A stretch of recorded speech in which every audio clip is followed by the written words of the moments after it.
한국은 KF-21 보라매의 신형 미사일 무장을 공개하며 세계를 놀라게 했다. 이 전투기의 파괴력은 4,000km 사거리의 초고속 순항 미사일로 획기적으로 업그레이드됐다. KF-21은 한국항공우주산업 K 28조 8천억 원을 투입해 개발한 4.5세대 첨단 전투기다. 신형 미사일은 한국이 독자적으로 개발한 초고속 순항 미사일로 마하 5 이상의 속도를 자랑한다. 영국은 이 소식에 충격을 받으며 한국의 기술력에 대한 재평가를 시작했다. BBC는 KF-21의 무장 업그레이드를 동북아 군사 균형을 뒤바꿀 게임 체인저로 평가했다. 2022년 7월 KF-21C 제1호기는 경남 사천에서 30분간의 첫 비행에 성공했다. 이 비행은 한국이 세계 8번째로 초음속 전투기를 개발한 역사적 순간으로 기록됐다. 초고속 순항 미사일은 4,000km 사거리로 동북아 전역을 타격할 수 있는 능력을 갖췄다. 하나에어로스페이스는 1조 원을 투자해 이 미사일의 국산 엔진을 개발했다. 미사일은 북한은 물론 중국 동부와 러시아 극동 지역까지 사정권에 둔다. 영국은 한국의 독자적 미사일 기술이 유럽 방산 시장에 미칠 영향에 우려를 표했다. KF-21은 능동 이상 배열, 예세, 레이더를 국산화하며 68% 부품 국산화율을 달성했다. 신형 미사일은 내부 무장창에 탑재돼 스텔스 성능을 유지하며 레이더 탐지를 피한다. 영국은 KF-21의 미티어 공대공 미사일을 공급하며 협력했지만 이제 경쟁자로 인식한다. 한국의 초고속 미사일은 2023년 동해에서 1000km 비행 후 목표를 정확히 명중했다.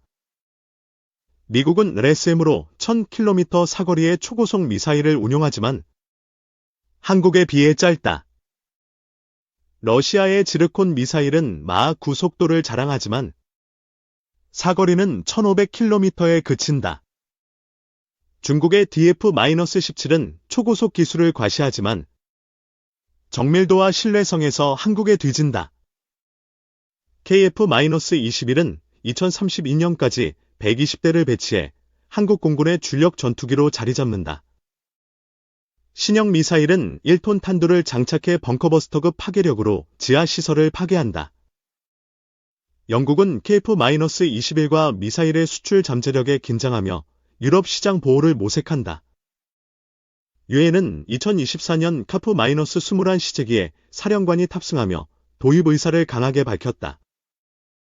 한국은 미사일 개발에 2조 원을 투입하며 10년간 기술을 축적해왔다. 국방과학연구소 ADD는 초고속 미사일의 AI 기반 유도 시스템을 완성했다. KF-21은 최대 8개 미사일을 탑재하며 초고속 미사일 4발과 공대공 미사일 4발을 조합한다.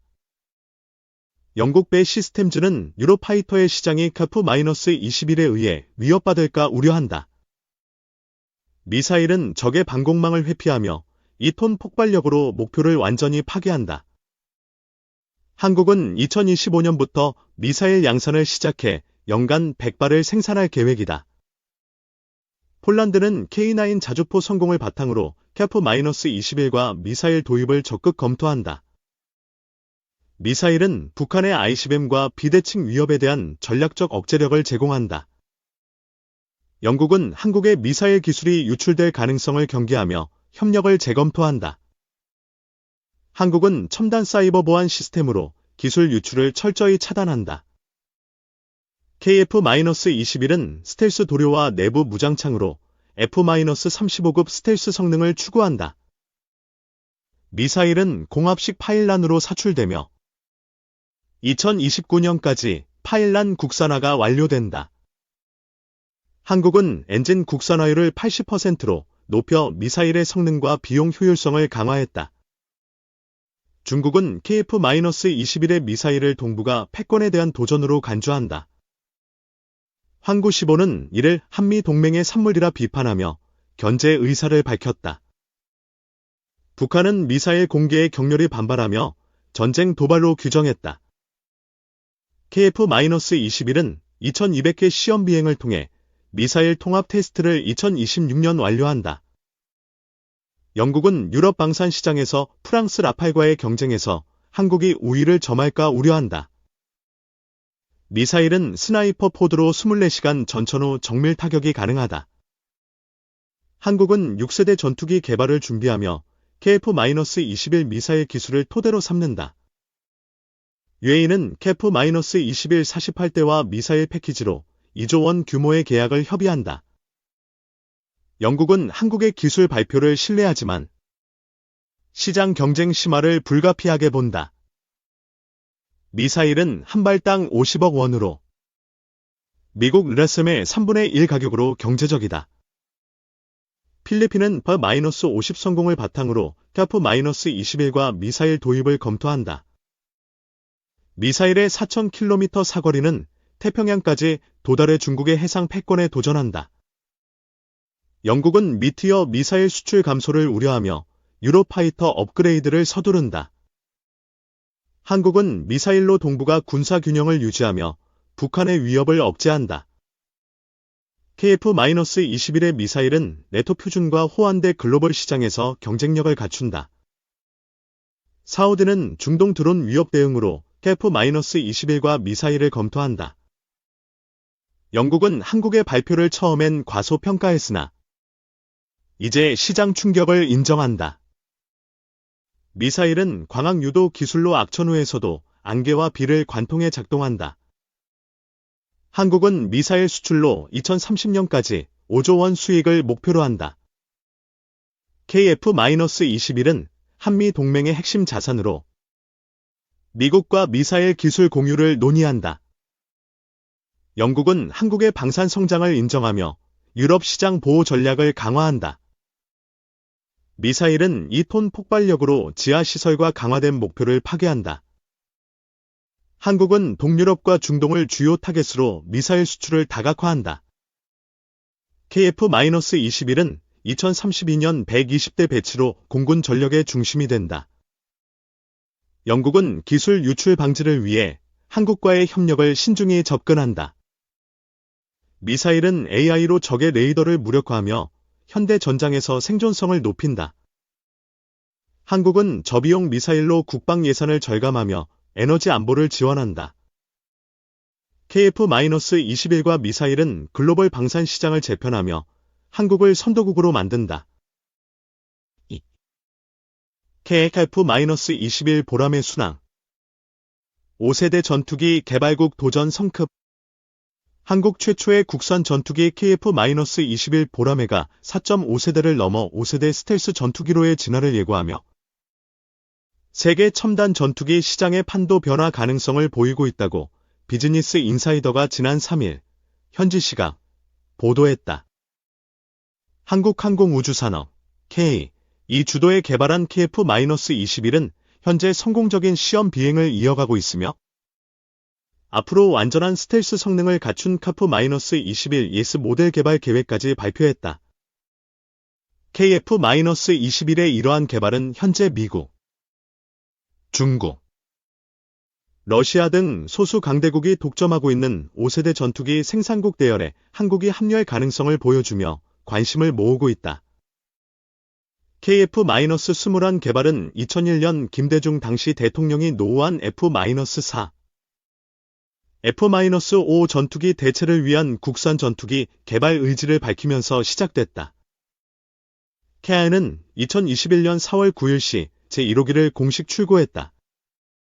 이후 2022년 7월 19일 첫 비행에 2023년 1월 17일에는 첫 초음속 돌파에 성공하며 개발 일정을 순조롭게 진행하고 있다.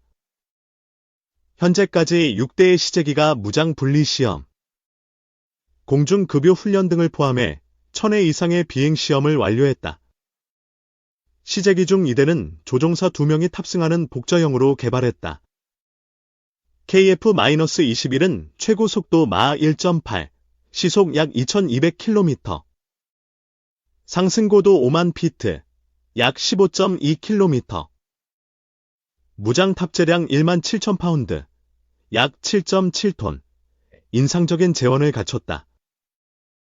또한 다수의 표적을 동시에 탐지 추적할 수 있는 능동 전자주사식 위상 배열, 예스에, 레이더 등 최첨단 항전 장비를 탑재했다. 앞으로 개발 중인 저피탑 무인 편대기, 로돌로스와 합동 작전 능력도 확보할 전망이다. 4.5세대 한계 명화, 5세대 KF-21X로 진화. 다만 현재 KF-21은 완전한 5세대 전투기는 아니다. 레이더 반사 면적, RCS, 감소를 위한 외형 설계는 적용했으나 기체 전반의 레이더 흡수 소재, 램, 적용이나 내부 무장창은 갖추지 않아 10개의 외부 무장 장착대를 사용한다. 이 때문에 KI와 전문가들은 KF-21을 4.5세대로 분류한다. 그러나 KI는 내부 무장창, 고성능 램, 기체 매립형 컨포멀 안테나, 저피탄 배기 노즐 등을 적용해 완전한 스텔스 성능을 구현하는 KF-21EX 개발 계획을 공식화했다. KF-21EX는 2030년대 후반에서 2040년대 초반 등장할 전망이다. 내부 무장창은 외부 탑재 무장의 레이더 반사를 없애 스텔스 성능을 극대화하는 5세대 전투기의 핵심 요소다.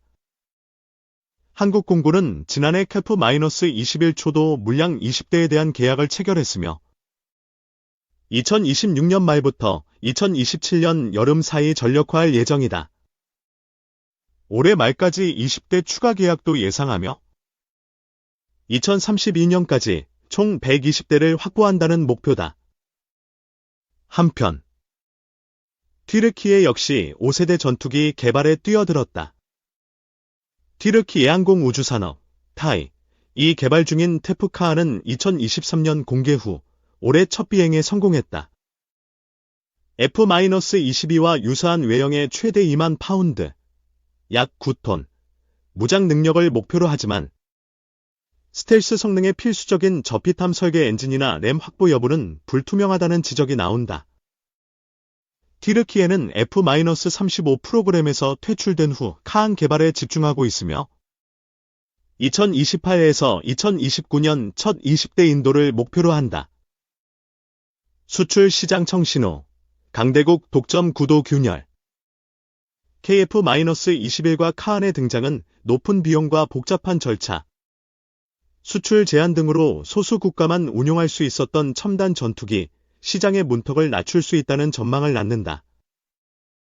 KF-21은 공동개발국 인도네시아, 48대 예정.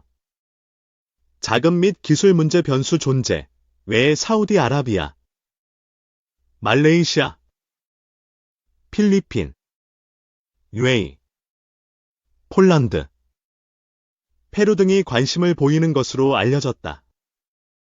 이들 국가는 우선 4.5세대 버전에 관심을 둘 가능성이 크다. 카안 역시 아제르바이잔, 파키스탄, 사우디 등이 관심을 보이고 있다. KF-21과 카안의 개발은 미국, F-22, F-35, 중국, J-20, 러시아, Su-57 등 기존 강대국들의 5세대 전투기 생산 독점 시대가 저물고 있음을 보여주는 명확한 신호라고 외신은 전했다.